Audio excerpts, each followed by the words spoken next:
Hello बच्चा लोग। Start करते हैं अपन अपने थर्ड टॉपिक से, जहां पे अपन कुछ छोटे छोटे टॉपिक्स कवर करेंगे। एक टॉपिक है अपना कमीशन का, एक है जनरल रिजर्व का और एक है चार्ज का। अब ये कमीशन वाला पार्ट अगर तुम्हें याद हो तो कल मैंने पीएनएल अप्रोप्रिएशन में तुम्हें समझाया था कि पीएनएल अप्रोप्रिएशन के डेबिट साइड पे कमीशन आता है, हम अगर पार्टनर को कोई कमीशन देते हैं। अब ये जो कमीशन होता है ये दो टाइप में हो सकता है, या फिर बिफोर या फिर आफ्टर। अब ये बिफोर और आफ्टर में बच्चे कंफ्यूज हो जाते हैं। बिफोर मतलब जैसे कि ऐसा बोला है कि तुम्हारा जो भी प्रॉफिट है उसमें कमीशन हटाने से पहले तुम्हें 10% देना है। मतलब जैसे तुम्हारा प्रॉफिट 1 लाख है, उस पर तुम्हें सीधा 10% देना है, दैट इज 10,000 हो गया। तो इसको अपन क्या बोलते हैं? बिफोर।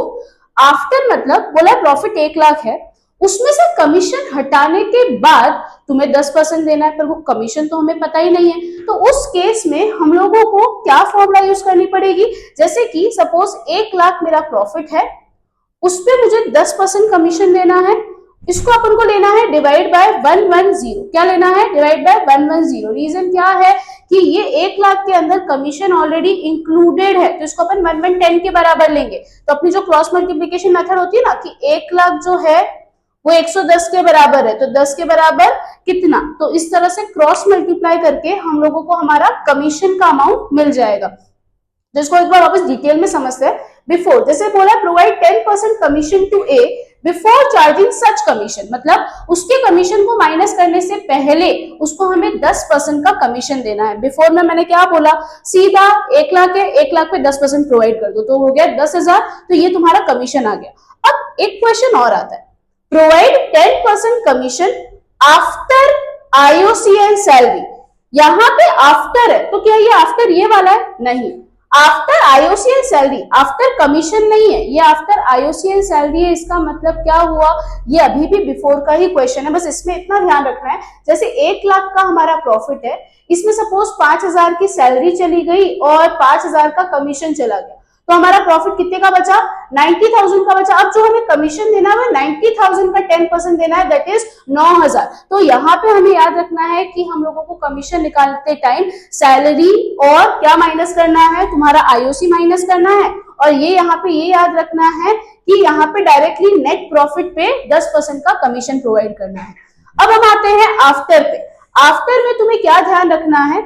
आफ्टर में तुम्हें बस इतना याद रखना है, तुम्हारी जो भी अमाउंट है उसको मल्टीप्लाई बाय जो भी रेट है डिवाइड बाय 100 प्लस रेट है। अब इसमें क्वेश्चन कैसा आता है? Provide 10% commission after charging all commission, मतलब जितने भी कमीशन है उसको चार्ज करने के बाद तुम्हें 10% देना है। तो ये डिफरेंस याद रखना। बिफोर वाले में ऐसा क्वेश्चन भी आ सकता है सीधा बिफोर चार्जिंग सच कमीशन, या फिर before IOC and after IOC and salary. बेटा आफ्टर आईओसी एंड सैलरी भी पार्ट ऑफ बिफोर ही होता है, क्योंकि उसमें कमीशन माइनस करने को नहीं बोला है। यहाँ पे आफ्टर में याद रखना, कमीशन हटाने के बाद अगर तुम्हें 10% देना है तो तुम्हें ये फॉर्मूला लेनी है, जो भी प्रॉफिट है into rate upon 100 plus rate. जैसे 1 लाख है इंटू 10 अपॉन 110, ये वाला क्वेश्चन को याद रखना। अब आते हैं जनरल रिजर्व। जनरल रिजर्व तो जनरली डायरेक्टली बोला होता है कि डिविजिबल प्रॉफिट जो भी बच रहा है, याद करो डिविजिबल प्रॉफिट हमारा पीएनएल अप्रोप्रिएशन का जो बैलेंस बचता था वो डिविजिबल प्रॉफिट या डिविजिबल लॉस बचता था। अब ये जो डिविजिबल प्रॉफिट है उसका अगर हमें बोले 10% ऑफ डिविजिबल प्रॉफिट, सपोज हमारा डिविजिबल प्रॉफिट 50,000 है, तो 50,000 का 10% सीधा सीधा 5,000 हमको जनरल रिजर्व में ट्रांसफर करना है। बट कभी कभी एक वर्ड यूज किया जाता है नेट डिविजिबल प्रॉफिट। क्या वर्ड यूज किया जाता है? Net divisible profit. तो इस केस में हम लोगों को 50,000, सपोज हमारा 55,000 का प्रॉफिट है, तो इसको क्या करना पड़ेगा? Multiply by 10 divide by 110। बच्चे यहाँ पे कंफ्यूज हो जाते हैं। तुम्हारे टीएस में जनरल रिजर्व का जो टॉपिक है उसके इलस्ट्रेशन में 2 इलस्ट्रेशन दिए, एक में बोला है 10% ऑफ डिविजिबल प्रॉफिट, एक में बोला है 10% ऑफ नेट डिविजिबल प्रॉफिट। अगर तुम्हें डिविजिबल प्रॉफिट का 10% बोला जाए तो तुम्हें ये याद रखना है कि सीधा डिविजिबल प्रॉफिट का 10% ले लेना है। बट अगर तुम्हें नेट डिविजिबल प्रॉफिट का 10% बोला जाए तो तुम्हें याद रखना है कि इंटू 10 डिवाइड बाय 110 लेना है। चलो आगे का टॉपिक कंटिन्यू करते हैं, दैट इज चार्ज। अब चार्ज दो तरह के होते हैं, charge against profit and charge against appropriation. अब ये charge against profit and charge against appropriation का मतलब अगर जो भी एकदम सिंपल चीजें समझो, जो भी चीजें पीएनएल में आती है वो सब चार्ज अगेंस्ट प्रॉफिट होती है, जो भी चीजें पीएनएल अप्रोप्रिएशन में आती है वो चार्ज अगेंस्ट अप्रोप्रिएशन होती है। अगर तुम्हें क्वेश्चन में बोला जा रहा है कि वो चार्ज अगेंस्ट प्रॉफिट है, इसका मतलब है तुम्हें वो चीज देनी ही पड़ेगी, चाहे तुम प्रॉफिट में हो चाहे तुम लॉस में हो। बट चार्ज अगेंस्ट अप्रोप्रिएशन सिर्फ तभी दिया जाएगा अगर तुम प्रॉफिट में हो। मतलब सपोज ऐसा हुआ कि तुम लोगों का नेट लॉस है 5,000 रुपए का, अब तुमको फर्म पार्टनर्स को आईओसी प्रोवाइड करना है 10,000 रुपए का। तो यार तुम लोगों के पास तो लॉस है, तो पार्टनर्स को आईओसी प्रोवाइड नहीं किया जाएगा। क्यों नहीं किया जाएगा? क्योंकि जो आईओसी है वो चार्ज अगेंस्ट अप्रोप्रिएशन है। बट यहाँ पे आते हैं, तुम्हारा जीपी लॉस में चल रहा है, जीपी तुम्हारा है सपोज, जीपी सपोज है तुम्हारा 10,000, सॉरी ग्रॉस प्रॉफिट है 10,000, लॉस अब हम लोगों का हुआ क्या, यहाँ पे हमको सैलरी देनी है 7,000, यहाँ पे हमको सपोज रेंट देना है 16,000। अब तुम्हारे पास जीपी तो सिर्फ 7,000 का है, जबकि तुम्हें पेमेंट्स कितने करने हैं तुम लोगों को, टोटल 23,000 के तुम लोगों को पेमेंट करने हैं। तो अब यहाँ पे भी तो तुम्हारे पास प्रॉफिट नहीं है, तो भी यहाँ पे दिया जाएगा और यहाँ पे तुम लोगों का नेट लॉस बच जाएगा। क्या बच जाएगा? नेट लॉस बच जाएगा 13,000 का। ये क्यों हमें देना पड़ेगा? हम लोग प्रॉफिट में नहीं है, हम लोग तो इनसफिशिएंट प्रॉफिट में है, तो भी हमें देना पड़ेगा, क्योंकि ये क्या है, चार्ज अगेंस्ट प्रॉफिट।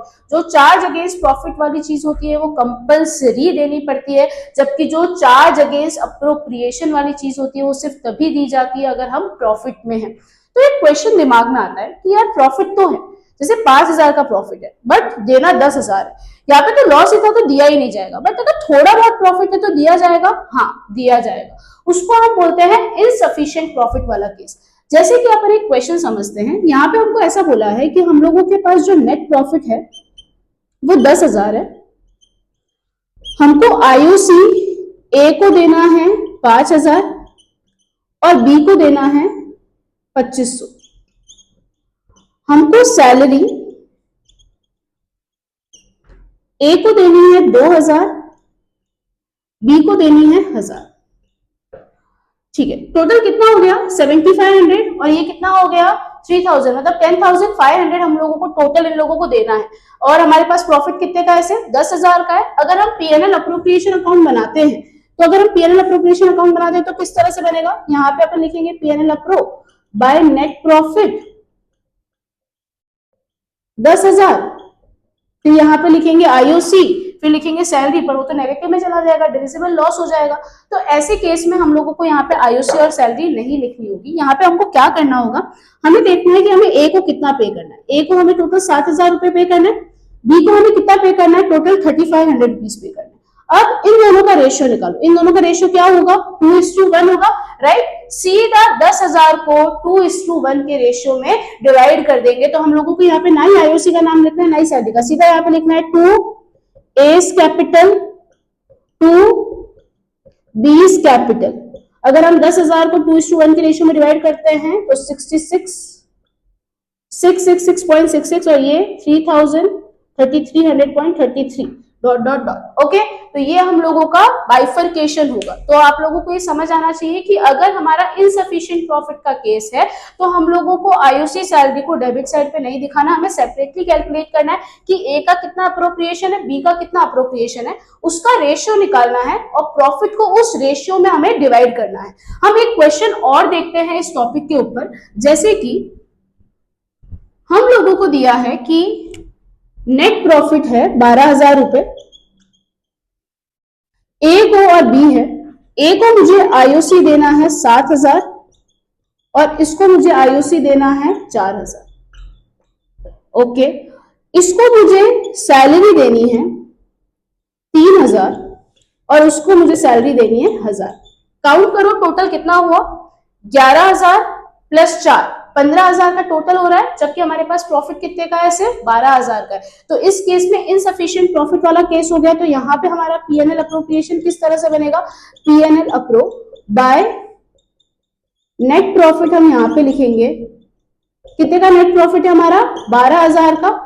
अब यहाँ पे हम आईओसी और सैलरी नहीं लिखेंगे, हम अप्रोप्रिएशंस काउंट करेंगे। ए का अप्रोप्रिएशन कितना है 10,000, बी का अप्रोप्रिएशन कितना है 5,000। इन दोनों का रेशियो निकालेंगे, इन दोनों का रेशियो क्या आ रहा है 2:1। अब 12,000 को हमें 2:1 में डिवाइड करना है, तो सीधा यहाँ पे लिखेंगे 2A's कैपिटल 2B's कैपिटल, कितना हम लोगों का ये हो गया 8,000 एंड 4,000। ओके, तो यहाँ पे हम लोगों के ये टॉपिक्स खत्म हुए जो छोटे छोटे टॉपिक्स है।